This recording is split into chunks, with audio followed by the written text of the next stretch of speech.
Okay, so we have the main cab there, which is proper seating space for a driver and 2 passengers, and then into the seating area. I'll start by walking backwards. So at the moment we have a table and a seating here.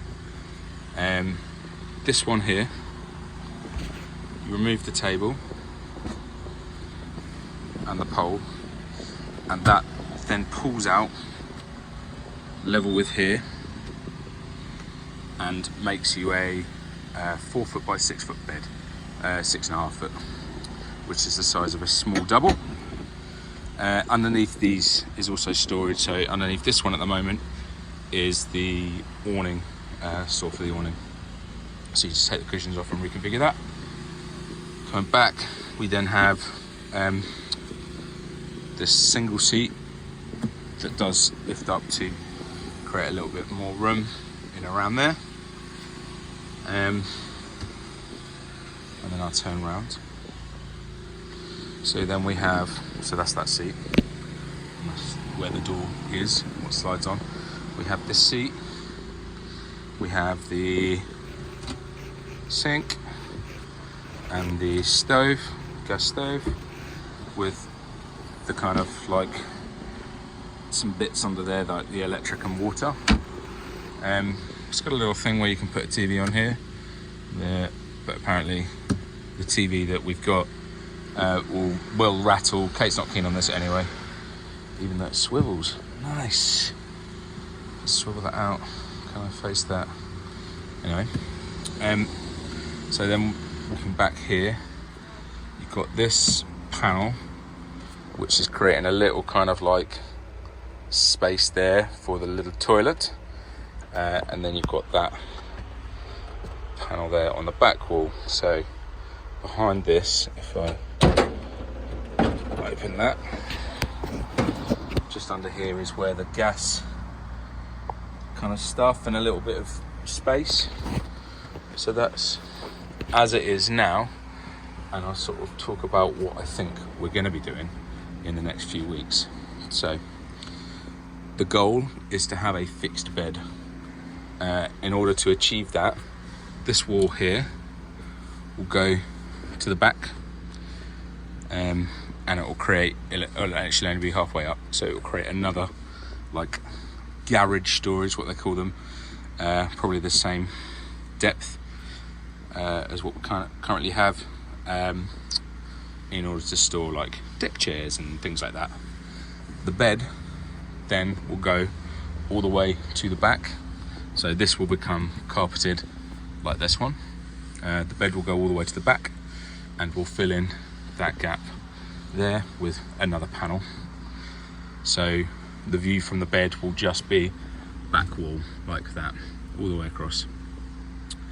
In order to do that, the bed comes up to about here. So from here to the back of the van is the size of a small double, so 4 foot, and then you get the 6 foot transverse there.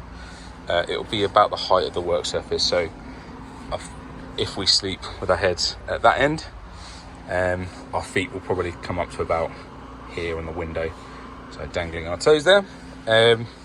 This seat obviously needs to go, and this all obviously needs to move up. So where we're creating the space for the bed, we're going to lose it on this sofa. So we're going to have this half will remain, but this worktop will extend all the way to the back there.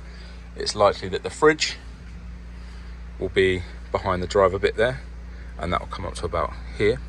So we then have window and our sink and our gas, and then the bed begins about there. The bed, like I say, so underneath the bed is going to have storage. So it's quite a tall bed. I'm saying this is about, well, it's work surface height. So it would be, you turn around, you just about got on the bed that way. We don't think in putting the bed up there, we don't think we need to move this.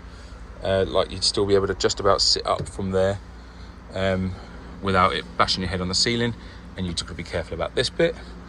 We're also on our van, so at the moment it's got a really unattractive inside door there. The plan is that that turns into, we're going to remove that, that's going to be another proper window. All of these windows will be blacked out. We're also planning to, so there's quite a bit of storage above that one.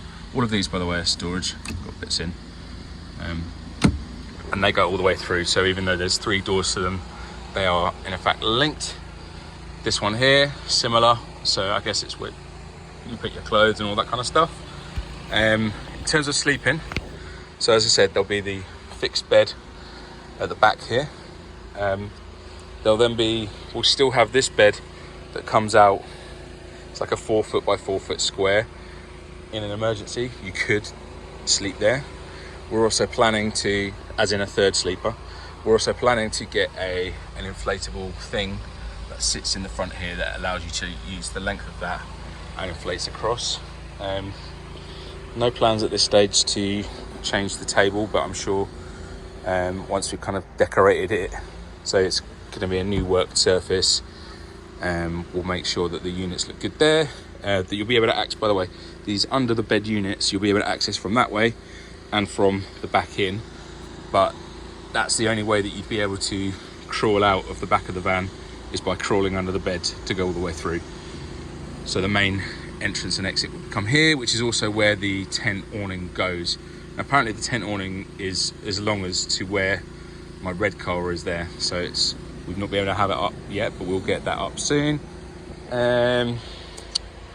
So yeah, we lose obviously some under storage here, but we gain that under the bed.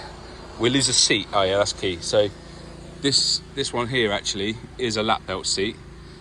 So we've got 3 in the front, a lap belt, and this one will stay for now as it folds up. It's not attractive, but it's functional right now. But the plan would be eventually to replace this with something a little bit more campervan-y, a little bit less minibus-y.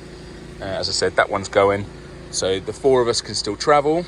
The 4 of us can still just about sleep in here, although the plan would be typically we'd put the tent up and the kids would sleep in that huge awning, and we'd sleep on the bed. These curtains are obviously going to go. We'll turn those into either blinds or just blackout windows, and I think that's it. Any questions?